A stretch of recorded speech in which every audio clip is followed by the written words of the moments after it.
Bom dia, vamos dar início à última apresentação meteorológica do mês de março. O observado do mês ele permaneceu com o mesmo padrão que estava na semana passada. Anomalias positivas aqui no extremo norte do Brasil, na região amazônica, né? Devido ao maior transporte de umidade do Oceano Atlântico para essa região, por causa da temperatura da superfície do mar aqui, e também do posicionamento da Zecite, que está um pouquinho mais ao norte do que a posição climatológica. E aqui no sul também teve essa região, o sul também foi favorecido pela precipitação acima da climatologia, tanto o sul quanto aqui a parte sul de Mato Grosso do Sul, né, a bacia do Paraná. Enquanto as outras regiões aqui do sudeste, elas ficaram abaixo da climatologia, Tietê, Grande, Paranaíba, que são as bacias mais importantes, né? E também tivemos Alto São Francisco, todo o Nordeste aqui abaixo, Tocantins, Belo Monte, todas essas bacias ficaram com precipitação abaixo da climatologia. A principal característica que gerou isso foi a permanência de altas pressões nessa região. Tá? Teve uma no começo do mês, uma mais perto da metade do mês ali assim. Essas altas pressões elas acabaram fazendo com que a precipitação aqui ocorresse abaixo, né, da climatologia do mês, e que as frentes frias ficassem mais presas aqui na região sul. Então isso que favoreceu esse padrão que a gente observou durante esse mês. O oceano, a gente consegue ver que a laninha continua atuando, apesar de estar tendo um aquecimento aqui da temperatura da superfície do mar próximo do Peru. O campo de água subsuperficial mostra que a gente vai ter um novo resfriamento nos próximos períodos aí, né? Então, provavelmente a laninha deve se manter pelo menos até o final aí do outono, mais ou menos. Aqui no Atlântico, a gente continua com essa região mais aquecida, que é onde está ficando a Zecite, por isso está favorecendo a precipitação aqui no norte do Brasil, né, na região amazônica. Essa área que estava aquecida aqui no Atlântico extratropical, ela continua se resfriando, tá? Isso favorece a precipitação no sul, porque as frentes frias elas acabam não passando de forma tão rápida quanto era previsto. Então a precipitação no sul ela acaba sendo favorecida um pouco mais. Na verdade, ela acaba não sendo desfavorecida, né? Se esse padrão continuar, a gente pode permanecer vendo aí precipitações acima da climatologia para as bacias da região sul. Mas a previsão climática dos próximos meses, não para o mês de abril, não digo para o mês de abril, mas digo para o mês de maio, junho, continua sendo de que essa região vai continuar aquecida. Então vai continuar com o desfavorecimento da precipitação no sul, em conjunto com a anomalia aqui fria no Pacífico Tropical da Laninha.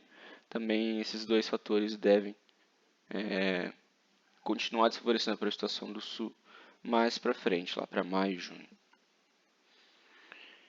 Para a primeira pêntada, a gente consegue ver que os modelos eles estão com um padrão de previsão bem similar, tá?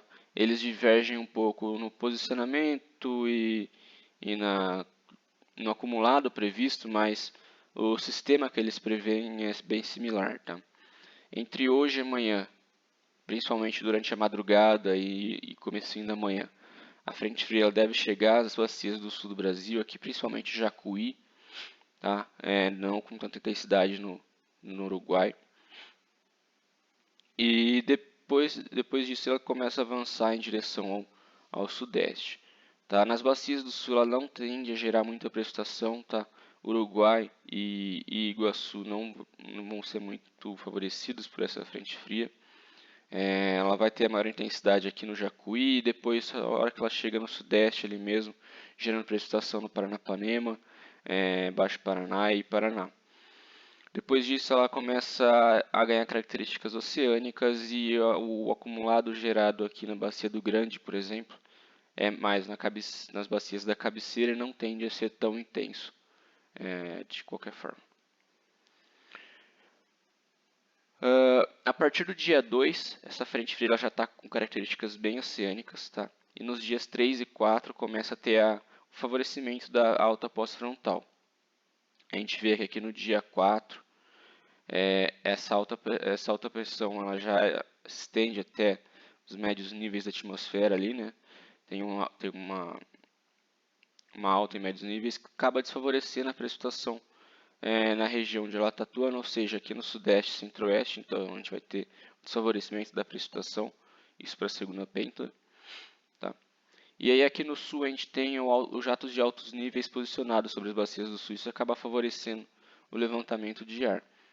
Tá? Apesar da gente estar com a EIO positiva nesse período, a gente tem esse sistema aqui, que é os jatos de altos níveis, e eles acabam ajudando a ter levantamento do ar em baixos níveis. Não vai ser, a minha previsão é de que não deva ficar como o ICMWF está prevendo aqui não, ele está muito molhado. Tá? Ele coloca os maiores acumulados no Paraguai e Argentina, mas mesmo assim dentro do Uruguai aqui, Iguaçu, ele ainda coloca um acumulado maior do que o Jeffs.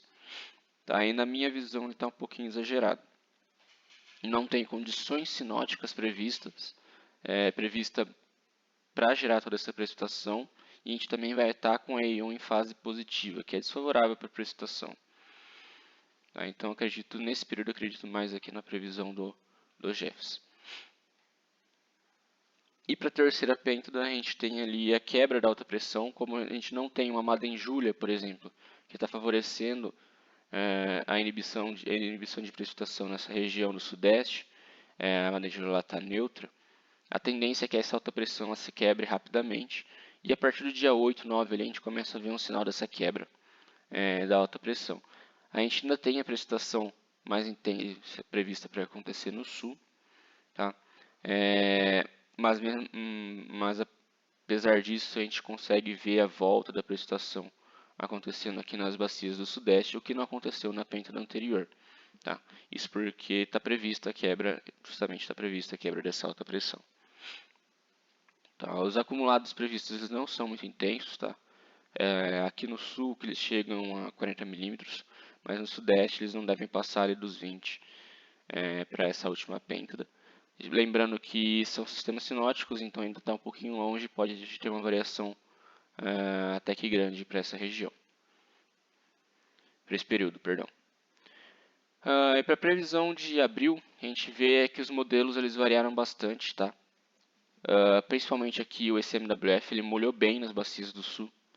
O CFS ele até que deu uma molhada, mas não tão intensa quanto o ICMWF.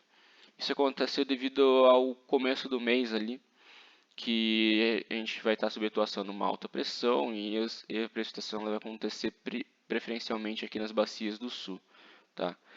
Depois disso tem uma tendência de dar uma secada ali no sul e a chuva se deslocar um pouco mais para o norte. Mas essa anomalia positiva para o mês de abril é principalmente por causa desses primeiros dias do mês.